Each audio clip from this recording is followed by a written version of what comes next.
Today, I would like to talk about China's PA policy, poverty alleviation. China achieved complete poverty eradication in 2020, and the PA policies have been adjusted in different historical periods. In 1978, China started to reform and open. The problem of poverty, which had existed since the country's founding, became the most challenging problem for the Chinese government. At this time, China was in an overall state of poverty, with many poor people in different areas. So the Chinese government decided to adopt RPA, Regional Poverty Alleviation Policy. Let's look at the 5-year model of RPA policy. The central government implemented a crude PA policy that improved production and living conditions based on the common prosperity principle.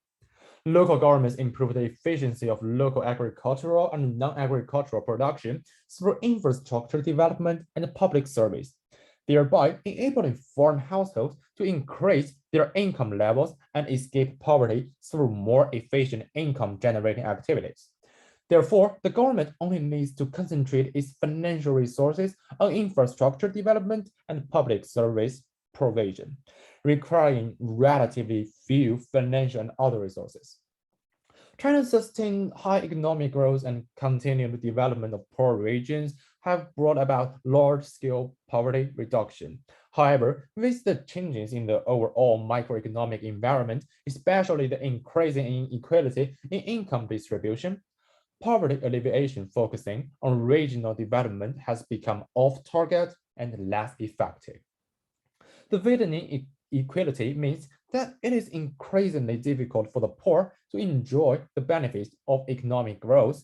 In contrast, the fake poor who have been lifted out of poverty enjoy more of the dividends of PA policies at this time, because they enjoy more productive resources, finally causing the problem of widening gap between the rich and the poor in rural areas.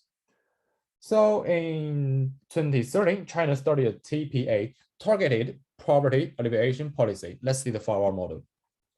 This policy is an excellent use of existing social resources. It uses social media to connect people, governments, NGOs, companies in various industries, and intellectuals, mobilize all parts of society to solve the problem of poverty. At the same time, the criteria for poverty alleviation have been further refined. A more precise poverty measurement, different PA programs for people in different situations. The criteria for poverty alleviation have been enriched to include housing, medical care, education, and food and clothing, and a more complete and transparent management system has been established.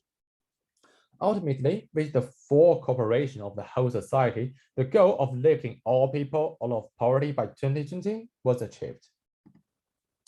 The iceberg model shows that the outstanding achievements of RPA made the central government not realize the limitations of its time early. This had led to the phenomenon that the gap between the rich and the poor continues to grow after entering the 21st century, returning to poverty and the poor not enjoying the policy dividends and thus becoming poorer. Therefore, in 2013, the central government changed its new PA policy. This elaborate chart shows that the new policy is entirely different from the old one. The target of poverty alleviation has changed fundamentally, with the household as the unit, which enhances the specificity of the policy. This policy is not just about helping poor households through external blood transfusions, but helping them find the proper means to become self-reliant. At the same time, the children's education of poor household is guaranteed. With knowledge, the possibility of returning to poverty is eliminated in a big way. The government also uses special funds to ensure people's basic needs, such as food, housing, and medical care.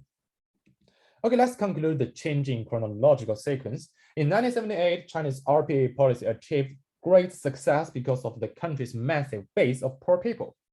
After the 21st century, the limitation of RPA have been gradually exposed, such as pertinency in inflexibility and low transparency, which have led to a particular scale of poverty return and a widening gap between the rich and the poor in China. After 2013, China began to implement the TPA policy. This has increased the effect of poverty reduction due to economic growth. Eventually, after 7 years of implementation, it led to China's total elimination of poverty. And that's all. Thank you.